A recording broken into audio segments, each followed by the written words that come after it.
Et donc bonsoir Yoma Takeuchi. Bonsoir Raphaël Mille. Et je vous laisse parler. Oui, aujourd'hui je vais vous parler du forum de la gouvernance d'Internet. Est-ce que ça vous dit quelque chose? Je devine de quoi ça parle. Alors bon, est-ce que vous avez suivi par exemple l'adoption du règlement européen sur la protection des données? Le RGPD 2. Voilà, le RGPD 2. Alors d'ailleurs j'ai eu l'occasion. La semaine dernière. Voilà, j'ai eu l'occasion d'interviewer des militants très compétents sur la question qui d'ailleurs s'arrachent les cheveux à l'idée même du nom de ce règlement qui, bon voilà, leur semble un petit peu maladroit. Disons les choses comme ça. Et en fait, c'est bien tout simplement, je vais vous parler finalement des sujets qui avancent en fait. Je vais vous parler tout simplement des sujets qui sont abordés donc dans le forum de la gouvernance d'Internet, qui sont le prolongement du règlement européen. Donc, je sais pas, vous savez sans doute que le 11 novembre se tient une conférence internationale à l'UNESCO à Paris. Voilà, mais en tout cas, donc ce mois-ci. C'est aussi l'armistice. Voilà, mais il y a donc ce mois-ci un grand débat qui sera tenu sur. Alors, on dit déjà la gouvernance d'Internet, mais ça se divise en plusieurs sous-thèmes. Et notamment, ce qui m'intéresse, ce sont les droits de l'homme du numérique, figurez-vous. Voilà, je vous vois changer de visage. Ah, c'est intéressant. Mais oui, précisément, parce qu'on se demande, en fait, maintenant que notre vie est de plus en plus liée au numérique, qu'est-ce qui, finalement, nous retient, entre guillemets, à la société? Qu'est-ce qui fait que nous sommes des citoyens responsables par notre présence sur Internet? Et on sait, bien entendu, que Internet, en tout cas, est un outil de diffusion des idées très important qui peut parfois déstabiliser des États, puis qui peut parfois déstabiliser des élections. Et c'est pour ça que donc Mounir Majoubi propose une loi sur les fake news qui serait principalement effective lors des élections.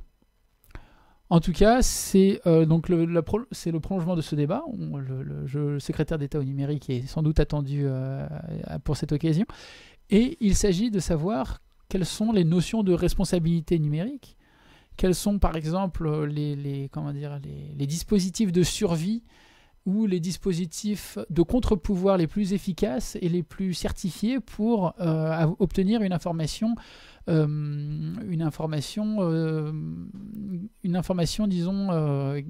prouvée, une information prouvée.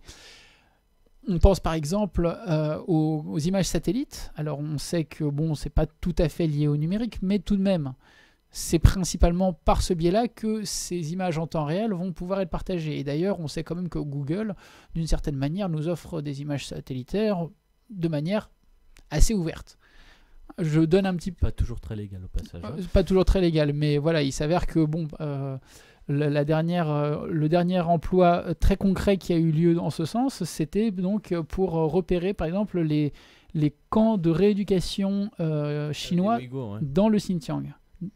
Voilà. Plus proche de nous, il y a aussi les histoires des prisons françaises. Plus proche de nous, il y a l'histoire des prisons françaises. D'ailleurs, je ne sais pas si vous connaissez l'association Genepi. Ce sont les étudiants qui vont... Non, ce n'est pas la Bibine. Ah non, voilà, le Genepi, c'est une association qui se rend dans les prisons pour aider à la réinsertion des détenus.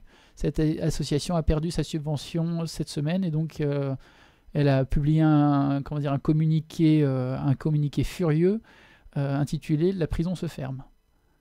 Le partenariat entre le Genepi et le ministère de la Justice avait duré pendant 30 ans, je crois. Voilà.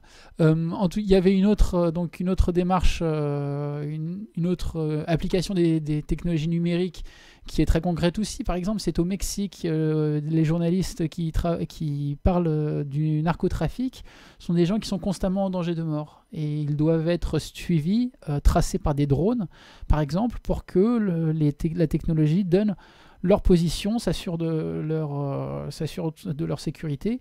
Et donc, d'une certaine manière, on voit très clairement un lien entre la défense des droits de l'homme et les technologies numériques. Et, bien entendu, il y a le le cheval de bataille de tous les gouvernements aujourd'hui, c'est bien sûr la régulation des discours de haine et des incitations des incitations à la haine sur les réseaux sociaux. Ça aussi, c'est quelque chose, par exemple, qu'une proposition commune internationale permettrait de renforcer et de faire avancer, en tout cas, pour que les discours qui visent plutôt à segmenter, à disloquer la société plutôt que de la réunir, ne se propagent.